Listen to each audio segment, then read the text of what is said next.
इस समय इतनी कड़ी धूप में भी लोग जो है धूप की परवाह किए बगैर एकदम जत्थे का जत्था वहां पर पहुंच रहा है।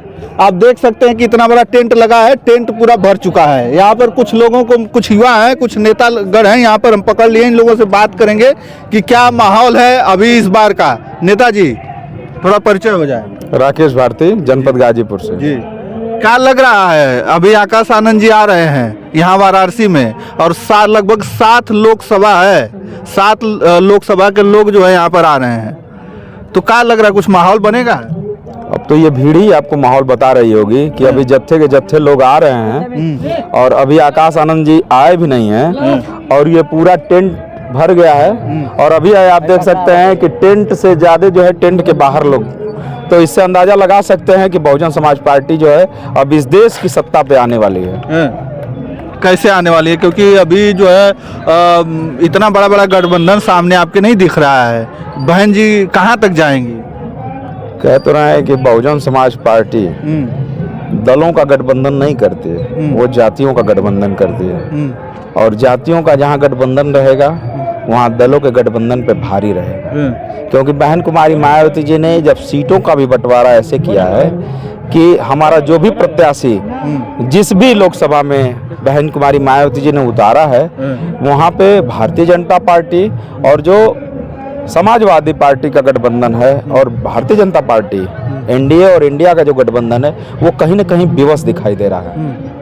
कैसे कहेंगे? अब अखिलेश यादव जो है पीडीए की बात करते हैं, पिछड़ा दलित और अल्पसंख्यक की बात करते हैं, तो वो भी कहीं न कहीं जातियों का गठबंधन कर लिए हैं। ठीक है, पिछड़े की बात करते हैं तो पिछड़े के जो है रहनुमा भी होने चाहिए हैं।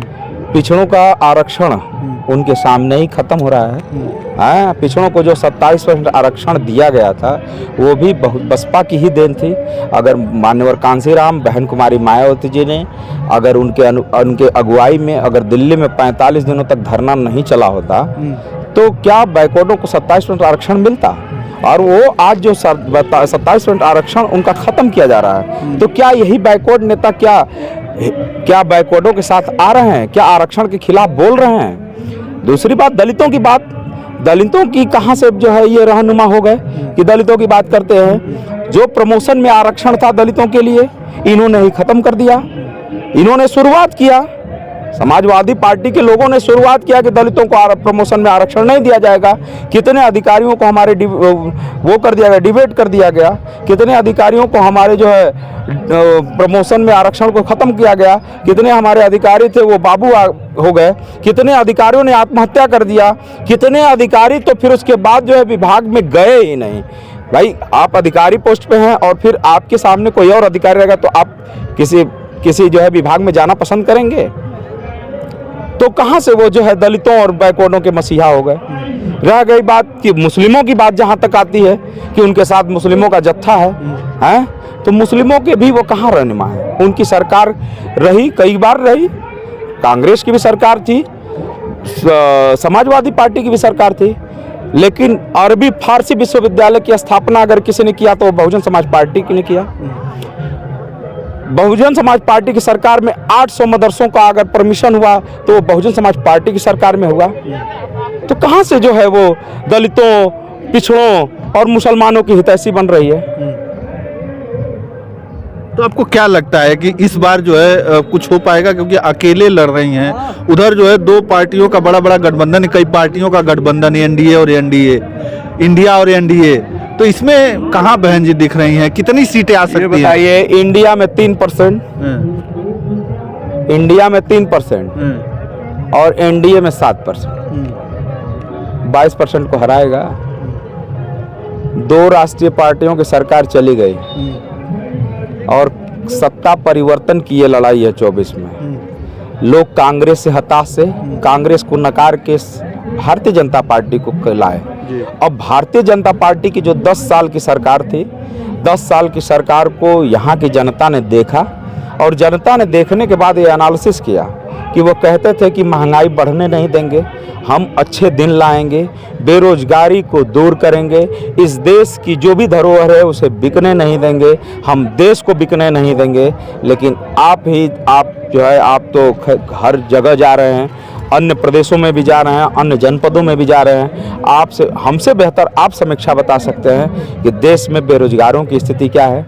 देश में प्लेटफॉर्म बिक गए, देश में रेलवे बिक गए, देश में एयरपोर्ट बिक गए, देश में सामाजिक जो भी धरोहर थी वो बिक गई। अब कहते हैं कि हम भारतीय संविधान को बदलने नहीं देंगे। तो ये बताइए, जो माननीय हमारे प्रधानमंत्री जी कहते हैं उनमें कितनी सच्चाई है। वो कहे थे कि हम प्रत्येक नागरिकों को 15 लाख रुपए देंगे, 2 करोड़ की नौकरियां देंगे, आटा चावल दाल सब कुछ, डाटा से लेके आटा तक सब कुछ सस्ता कर देंगे। डाटा जरूर आया फ्री में, लेकिन उस डाटा का लाभ उन्होंने किया और आज आटे की कीमत 100 रुपये हो गई। और डाटे की कीमत पहले जो है साल के 12 महीने होते थे, लेकिन जो बीजेपी की गवर्नमेंट है साल के 13 महीने कर दिया। आज आप मोबाइल चलाते हैं ना, मोबाइल में आप देखेंगे पहले वैलिडिटी का चार्ज नहीं होता था, अब वैलिडिटी का भी चार्ज होता है। और दूसरी बात कि आप जो मोबाइल में रिचार्ज कराते हैं वो 28 दिनों का होता है, और 28 दिनों से अब जो है तो 1 महीने और बढ़ गया। नहीं तो अभी बात हो रही है ना, अखिलेश यादव जी कह रहे हैं कि डाटा और आटा फ्री देंगे। कहाँ से देंगे डाटा और आटा? वो केंद्र में जाइए नहीं करेंगे, उनके पास 7% वोट है, वो भी उत्तर प्रदेश में, और वो क्षेत्रीय पार्टी है। और आज जो है जो राष्ट्रीय मुद्दा है संविधान को बचाना, संविधान को बचाना राष्ट्रीय मुद्दा है, क्योंकि उन्होंने संसद भवन बना के रख लिया है, संसद भवन का उद्घाटन भी करा लिया है। बचा क्या है? संविधान को बदलना। भाई संसद भवन बन गया तो संविधान न बनाना है, तो संविधान भी वो बना के रख लिए हैं, बस संविधान को पारित कराना है। तो ये बताइए, संविधान राष्ट्रीय मुद्दा है तो राष्ट्रीय मुद्दे को राष्ट्रीय पार्टी हल करेगी, क्षेत्रीय पार्टी हल करेगी? आप बताइए हमको कि राष्ट्रीय मुद्दे को क्षेत्रीय पार्टी हल करेगी कि राष्ट्रीय पार्टी? कौन क्षेत्रीय पार्टी? कौन? समाजवादी पार्टी क्षेत्रीय है, और क्षेत्रीय पार्टी का वोट परसेंटेज 7% है। कहाँ राष्ट्रीय पार्टी आप कह रहे हैं क्षेत्रीय पार्टी? कौन?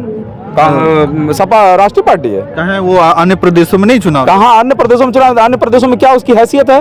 बहुजन समाज पार्टी आज भी प्रदेश के किसी विधानसभा में, किसी लोकसभा में अगर चुनाव लड़ेगी तो किसी विधानसभा में उसका 30,000 से कम मत नहीं रहेगा, और लोकसभा का चुनाव लड़ती है तो कहीं भी उसका किसी भी लोकसभा में 1.5 लाख से वोट कम नहीं रहेगा। ये लोग स्टार्ट करेंगे 1 वोट से, लेकिन बहुजन समाज पार्टी स्टार्ट करती है 2 लाख 1 वोट से।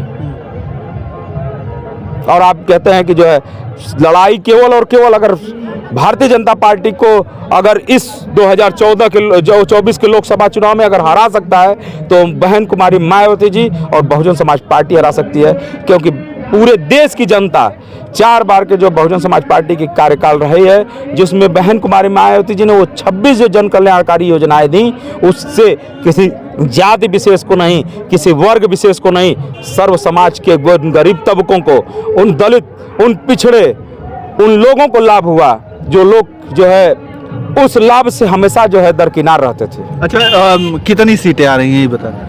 कितनी सीटें? हम 150 प्लस रहेंगे पूरे भारत में। 150 प्लस? हाँ पक्का? हाँ, उत्तर प्रदेश में 80 में से 60 सीटें हम जीतेंगे। 80 में से 60 आप ही लोग जीतेंगे? 60 हम जीतेंगे। तो और पार्टी कहाँ जाएंगी? हाँ? और पार्टियां?